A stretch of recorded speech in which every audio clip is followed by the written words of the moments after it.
এই অনুষ্ঠান পালন করার পারমিশন, অনুমতি আমাদের আছে কি? প্রথম নাম্বার হলো, বর্ষবরণের সিস্টেমই শরীয়তে নাই, সেটা আরবি হোক আর বাংলা হোক আর ইংরেজি হোক। এরপরের কথা হলো, ইংরেজি নববর্ষ বরণ 31st নাইট যেটা, সেটা আসলে কি?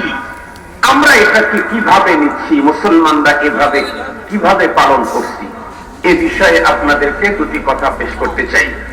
আমরা জানি এখন যে ইংরেজি মাসের যে নামগুলি আছে তার মধ্যে প্রথম মাসের নাম হচ্ছে জানুয়ারি। এই জানুয়ারি মাসটা কিন্তু পৃথিবীর শুরু থেকেই জানুয়ারি বলে পরিচিত না, এটা অনেক পরে এসে এ মাসের নামকরণ হয়েছে জানুয়ারি। জানুয়ারি মাসটাকে নামকরণ করতে গিয়ে প্রাচীন রোমানেরা তাদের এক দেবতা